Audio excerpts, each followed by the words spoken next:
From Colorado State University, this is the Emmy Award-winning Campus Television.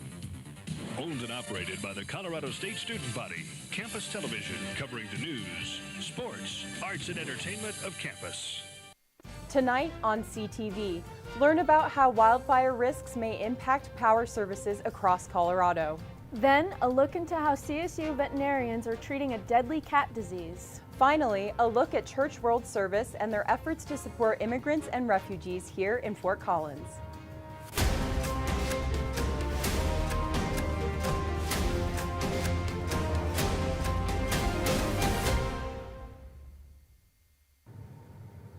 Good evening, Rams, and thank you for joining us. I'm Anayla Apolinar. And I'm Gigi Bergh. Welcome back to CTV's Thursday Night News. Colorado has had a record low amount of precipitation this winter, leading to drier vegetation, high winds, and perfect conditions for brush fires. To lessen the chances of wildfires, XCEL Energy may temporarily turn off power services to customers in some areas.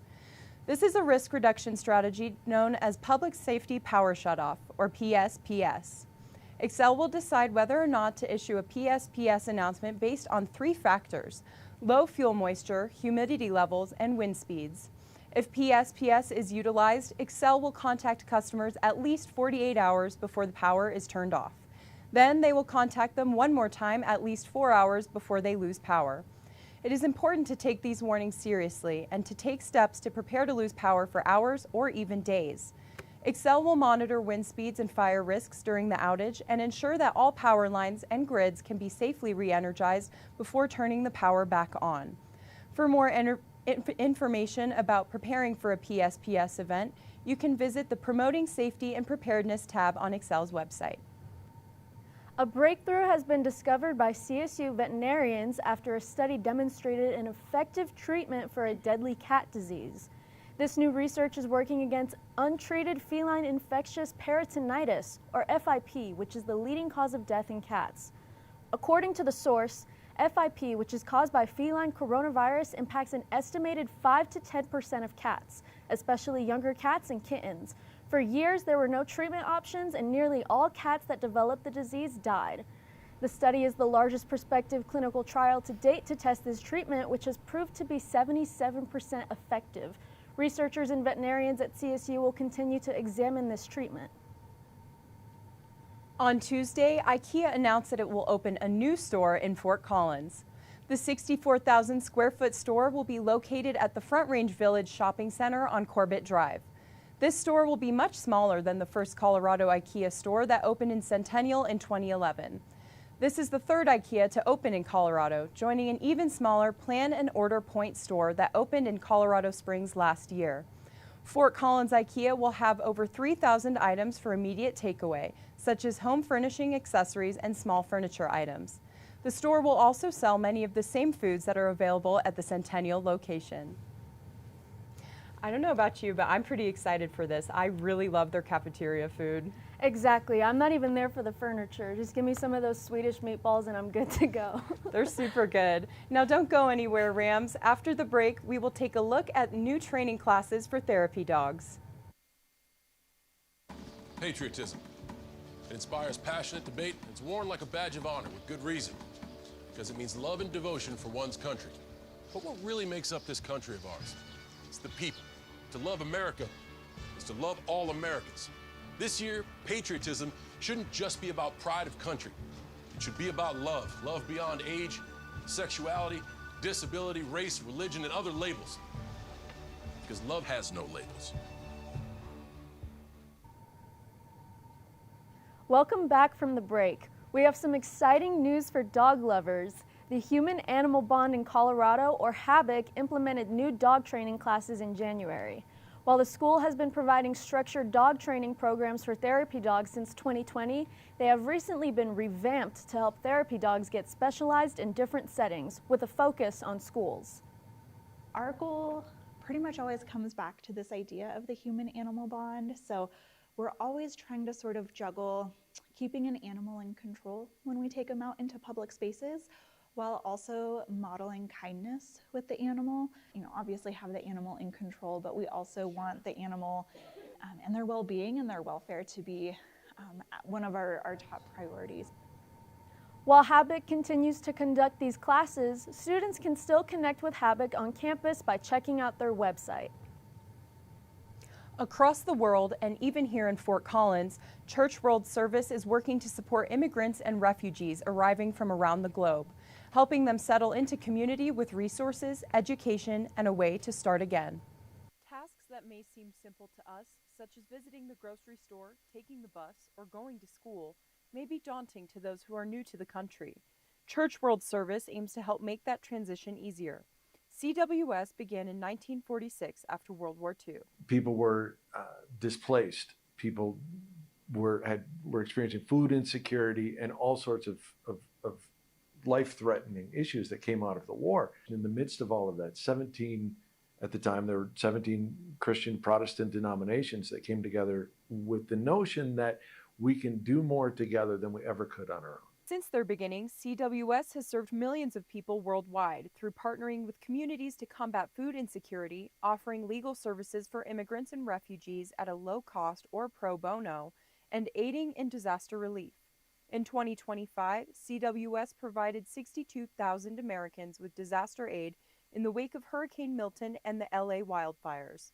Here in Fort Collins, Jason Morgan and his team help immigrants adjust to life here in Colorado. We help people learn the language with English language skills. We have a special kind of online tool that we can refer people to that helps specifically with technical and job-related vocabulary.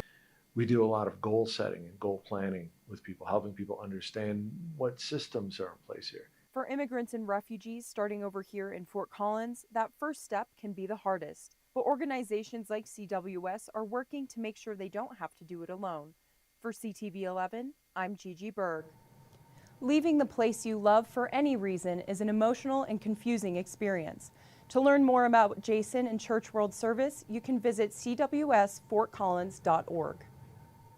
If you're thinking about ways to get a quick sweet treat in Fort Collins, the Dairy Queen on South College Avenue is reportedly working on adding a drive-thru to the location. The location has proposed the addition of a drive-thru lane, a reader board sign, and drive-up window. According to the Coloradan, the drive-thru would be accessible from South College Avenue and 2 to 4 parking spots would be lost, according to a description of the proposal and an aerial rendering.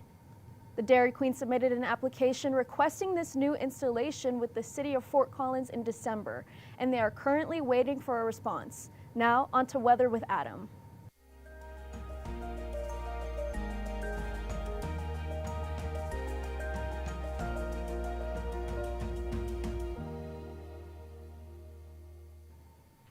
Good evening, Rams. I'm Adam Carlson, here to give you your weather rundown for the night, filling in for Colin Shea.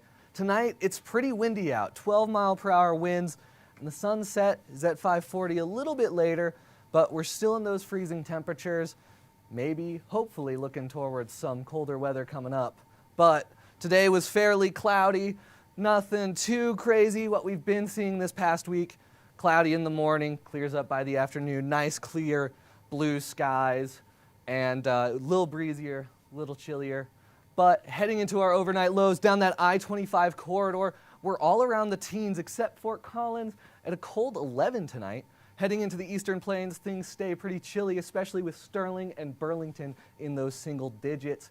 And heading to the western slopes, we can expect snow all around the western slopes tonight.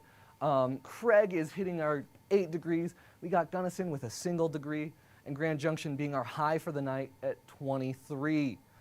Heading into tomorrow, we might finally see a little bit of real Fort Collins snow. High of 30 degrees, 14 as our low, and a little windy at 8 miles per hour, so it might be time to bring out that big coat, but put it right back away when the weekend comes over.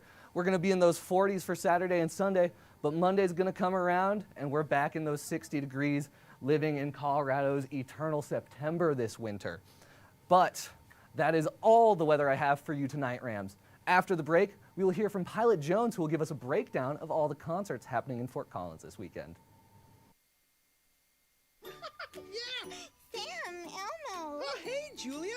You ready ready to play band with us? I'm gonna play my clarinet. And Elmo's gonna play his drum. Drum loud. Oh, well, you know what to do, Julia. Julia knows. With Julia's autism, loud sounds can be too much. But she still loves to make music. Play band. Early screening for autism can make a lifetime of difference. Find out more at screenforautism.org.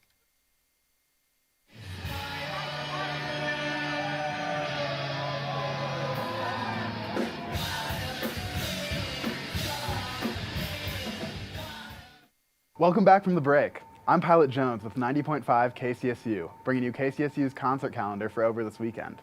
We have a different show every night this weekend across 3 genres. On Friday, Washington's is celebrating summer early with the beach folk band The 502s. With Florida origins, they're bringing Nonsense All Night to Fort Collins, with support from opening act Harf. More information is available on Washington's website.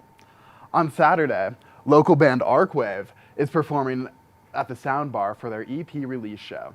Combining EDM house music with modern metal, Arcwave is ready to clash and crash, with support from Angels and Electric Chairs and All My Senses. More information is available on Soundbar's website. On Sunday, Avogadro's Number is stirring up an alternative rock show with High Horse, a string band from Boston, with support from Silas Herman and Sam Armstrong Zickyfoos. More information is available on Avogadro's website. That's all I have for you today. To listen to more local music, tune in to KCSU on 90.5. Go to our website, kcsufm.com, or download the KCSU app. Be sure to tune in next Thursday for your next KCSU concert calendar. Now, let's hear about how some Rams are taking on the world's largest stage in sports. Thanks, Pilot Jones. I'm your sports reporter, Adisyn Perry. When you think of Colorado State University, you think of green and gold, and you even think Ram pride, but you should also think of Olympic greatness. CSU has had athletes compete in every single Olympic game since 1972 and over 30 in Winter Olympics. From the track to the pool, Rams have consistently taken their talents to the world's biggest stage. Let's start with one of the most decorated athletes in Olympic history, Amy Van Dyken. The CSU swimmer captured 6 gold medals across the 1996 Atlanta and 2000 Sydney Games, becoming the first woman to win 4 medals in one Olympic season. Amy is now a household name and one of Team USA's most dominant competitors in the pool. Decades earlier, Glenn Morris made history at the 1936 Berlin Olympics, winning gold in the decathlon and being named world's best athlete. Before that, he started at CSU, where he developed into a dominant multi-event competitor and helped put CSU track and field on the map. His training in Fort Collins built the foundation for his Olympic success, cementing his legacy as one of CSU's all-time greats. Nearly a century later, that same tradition of Olympic excellence carried on, this time on ice instead of the track. Hunter Powell represented the United States as part of the 4-man bobsled crew, showcasing CSU's reach even in winter sports. At CSU, Powell's competed in track and field, where the development, the speed, and the explosive power that later translated perfectly to bobsled. As a push athlete, his background on the track helped him make the rare transition from collegiate athletics to the Olympic stage, proving that Rams can thrive in both summer and winter sports. Different countries, different sports, one Ram legacy.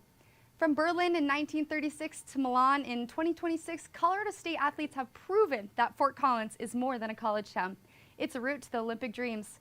If history is any indication, the next Olympic moment for CSU is only a matter of time. With the talent, drive, and traditions built in Fort Collins, it's exciting to imagine which Rams will be next to represent the green and gold on the world stage. That's all for Thursday Night Sports. I'm Adisyn Perry. Thank you. Thanks, Adisyn. With all the news about the Olympics, we've had a lot of exciting updates.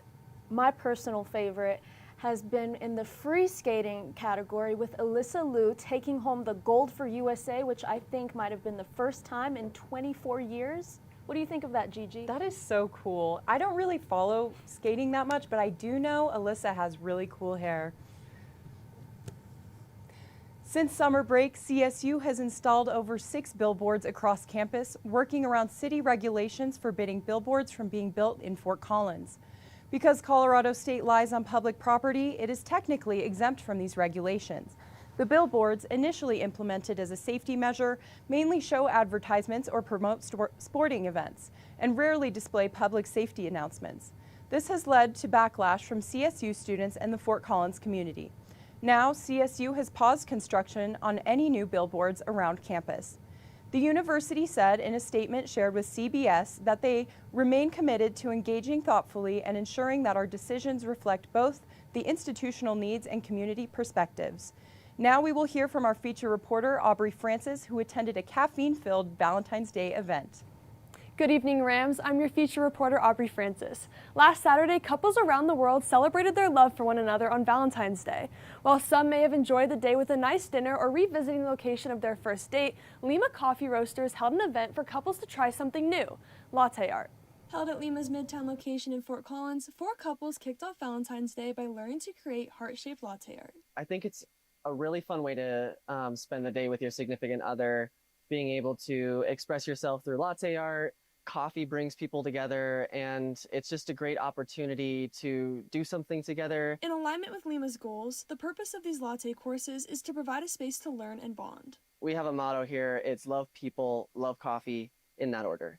And I've always loved that. Even before I started working here, I knew that that was their motto, and I always thought that was really special. There was friendly competition between the couples over whose latte art was best, and while everyone had fun, to one participant and his partner, the setting was meaningful. We actually met at a coffee shop. I was working and she came in, so this was a nice harkening back to that time. We worked together actually for about 2 years before we started dating. Through this experience, the group was encouraged to keep practicing their latte art at home despite their skill level. Turns out muscle memory is not a thing for latte art. I've forgotten everything, but I would love to get back into it. At the end of the lesson, the connection Sunday made with his participants was evident. For me, as an educator and as just a coffee lover, I love the minutes that we have once the class is ended, where people come up and they're like, oh, I trust you. Here's what I've been struggling with at home. Lima consistently holds classes for all things coffee related, with more information on their website. For CTV, I'm Aubrey Francis. While latte art may not be most couples' first Valentine's Day idea, meeting for coffee and conversation at a cafe can be a great way to get to know someone. For Lima and everyone who visits, coffee cultivates connection. Back to you guys on desk. That is just so cute. I totally wish I knew about that. I would have gone. I've got to say, Lima is definitely my favorite coffee shop in town. How about you? I mean, I don't really go to a lot of coffee shops, but I have to say Alley Cat might be my personal favorite. I really love their chai bread. Yeah, their chai is super good. Well, that's all we've got for you tonight, Rams. Check out our YouTube channel for more content all week, and we will be back next Thursday to keep you updated on the news happening in Fort Collins. Thank you for joining us, and have a great night.